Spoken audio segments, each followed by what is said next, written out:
Hello everyone and welcome back. 안녕하세요. 반갑습니다. This is Jiwon and you're listening to Understanding Korea one story at a time where we talk about Korean history, culture, and the very specific ways they quietly shape everyday life.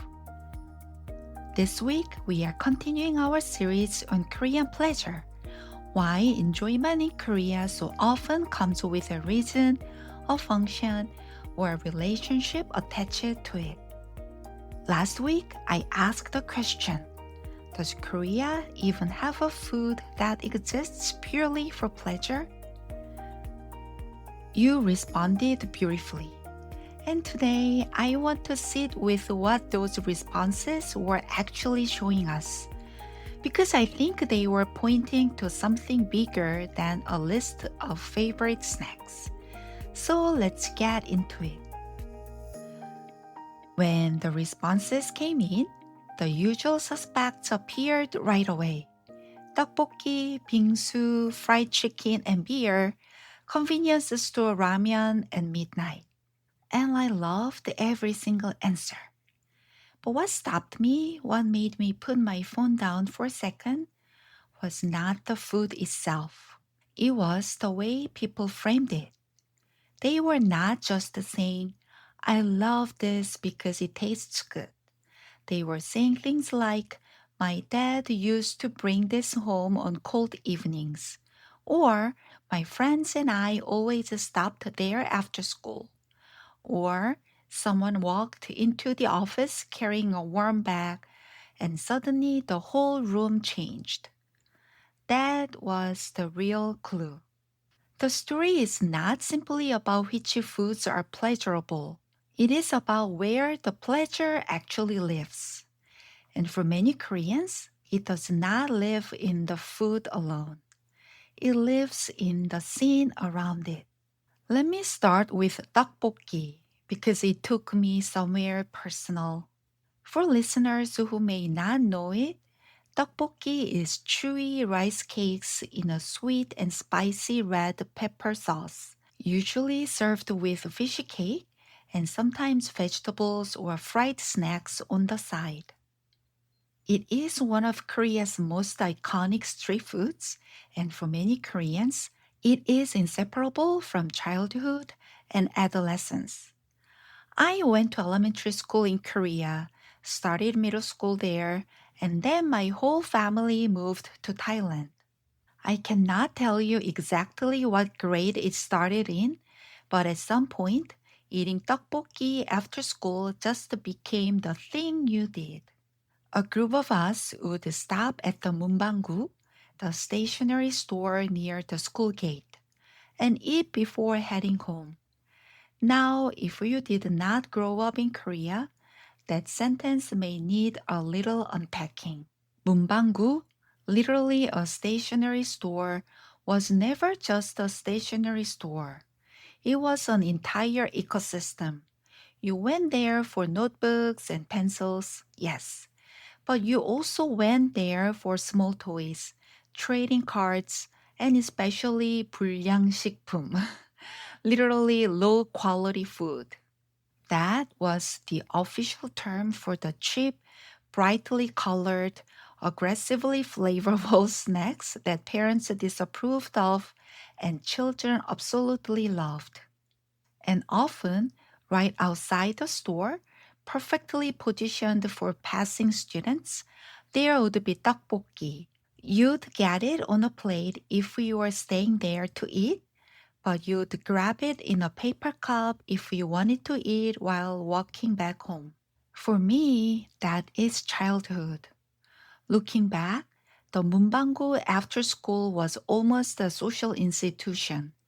It was the place between school and home, the place where you spent your allowance on things your parents might have questioned, the place where you lingered with your friends when there was nowhere urgent to be. In middle school, one of my friends and I used to go out of our way on Saturdays just to eat tteokbokki at the market. Home was only 15 minutes from school, but we would add 20 more minutes just for tteokbokki fish cake soup, and fried snacks. We did it every Saturday. It felt less like a meal than a ritual. And looking back, yes, the food mattered. We were hungry, and the tteokbokki was genuinely delicious. But so did the lingering. So did being together. So did having a reason not to go straight home. It was a small pocket of time that belonged to us and nobody else. Now, let me move to another set of foods that came up in the comments because they reveal the same pattern from a different angle. The winter street snacks, bungeoppang, those fishy-shaped pastries filled with sweet red bean paste, or custard sold warm from little carts on winter sidewalks. Hotteok, grilled pancakes stuffed with melted brown sugar and chopped nuts crisp outside and dangerously gooey inside. And hoppang, soft steamed buns filled with sweet red bean paste, the kind that fog up the bag and warm your hands before you even open them. None of these are expensive, none are fancy. But something very specific happens when someone walks into a room carrying a bag of them. A classroom, an office, a family living room, everybody looks up. Hands reach out. Conversation starts. The room changes. And the warmth is not just coming from the food. What is happening in that moment is social as much as sensory. Someone stepped out, saw these foods, thought we should have this, and came back with them. The food is carrying a message. It says, I was thinking of us. That is one reason Korean street food feels a little different to me from street food in some other places I have lived or visited. I spent years in Thailand, where my family lived.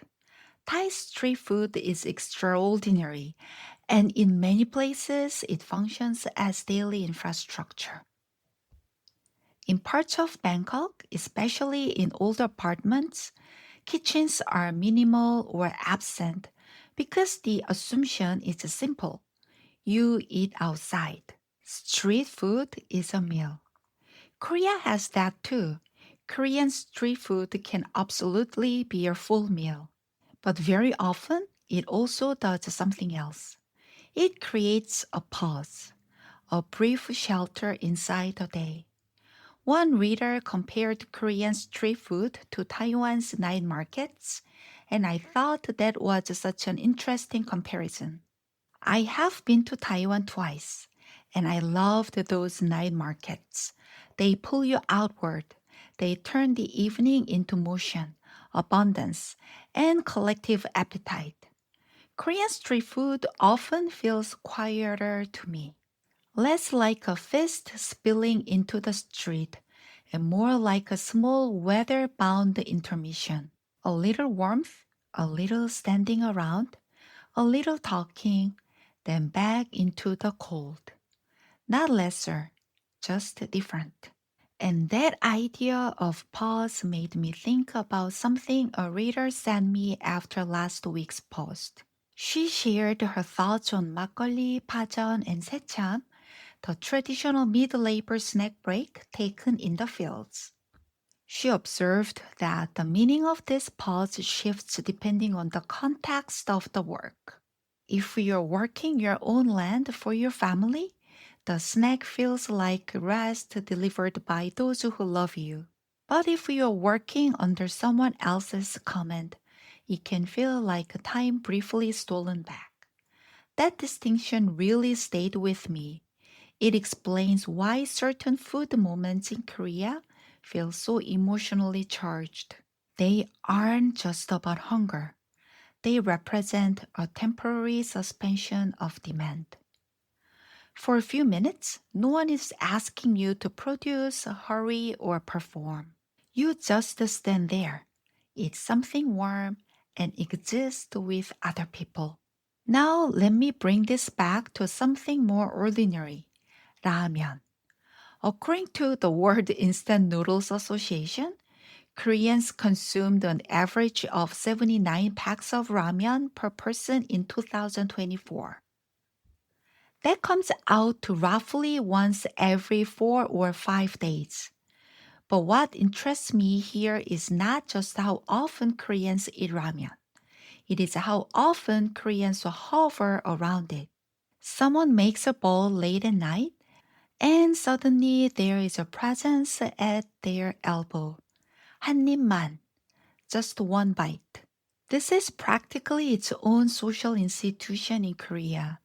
There's even a saying that the best ramen you will ever taste is the bite you steal from someone else's bowl.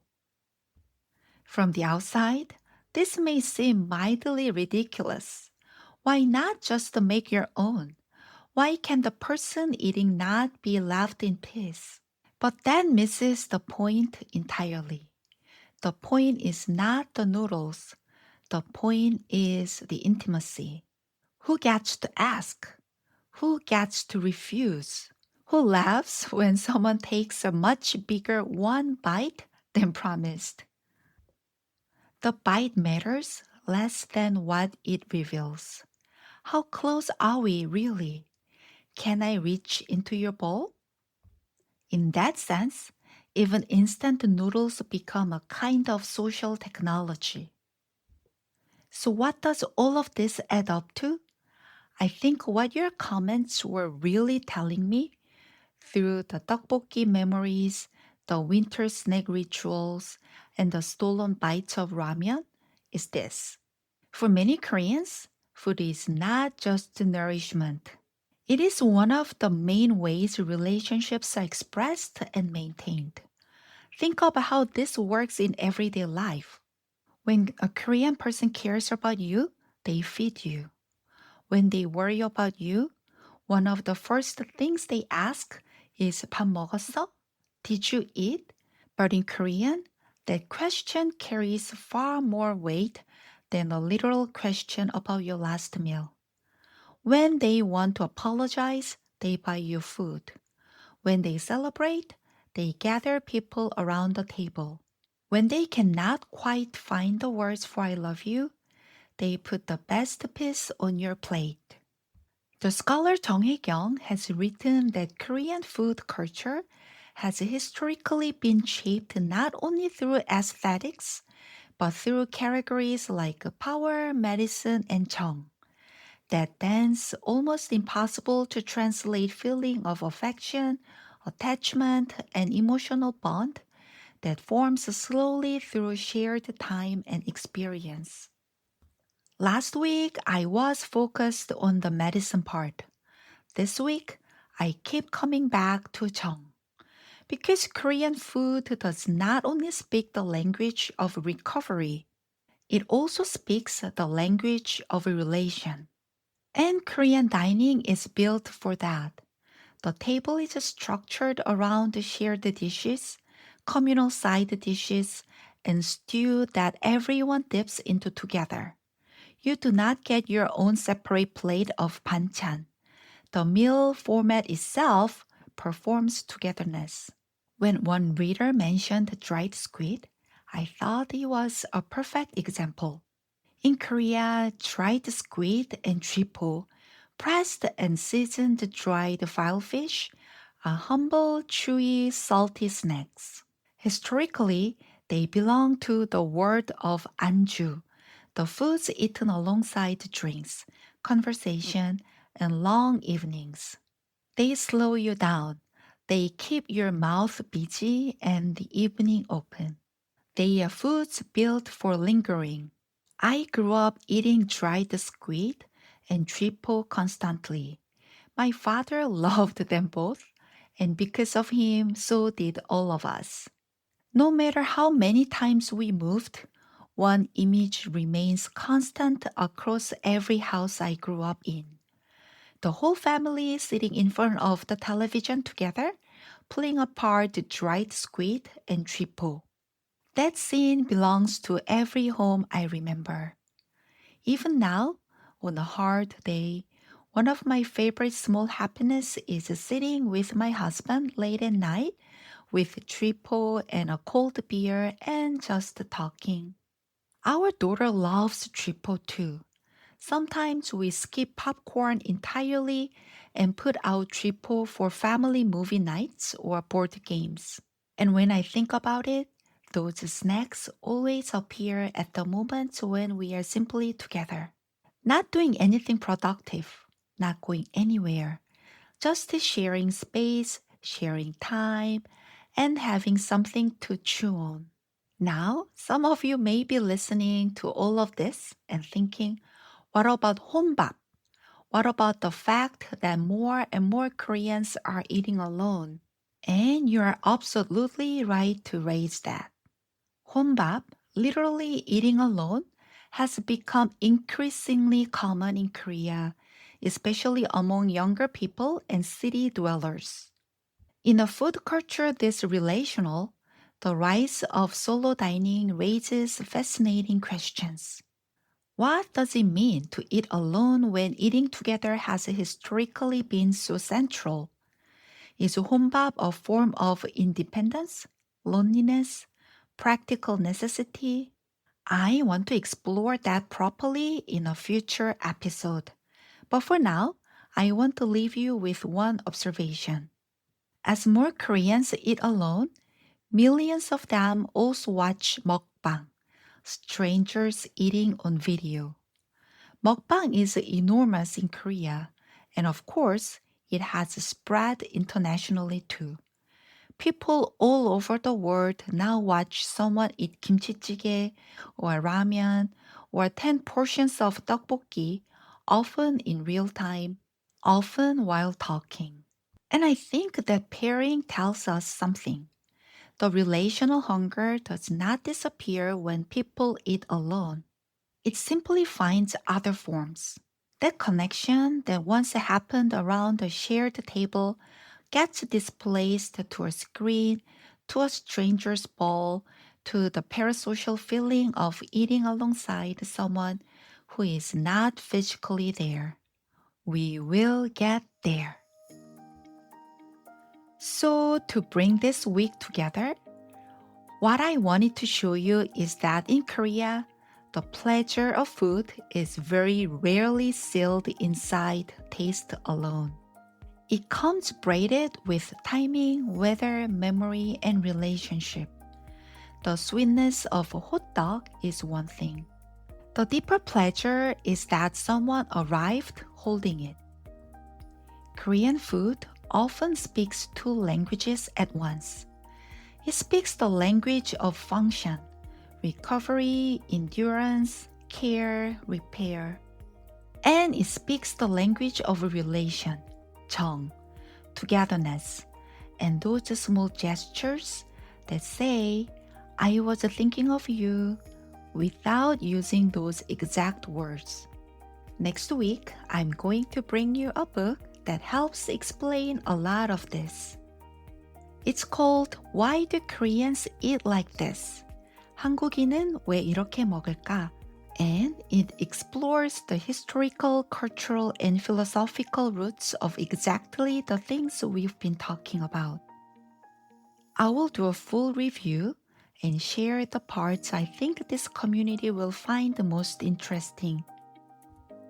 If this episode made you think of something, a food memory, a meal that meant more than it seemed, or something you've noticed about how Koreans talk about eating, I would genuinely love to hear it. Leave a comment, send a reply, find me on social media. I will put the links in the episode description. I may share some of your answers next week. Thank you so much for listening. Take care, eat well, and I will see you next week.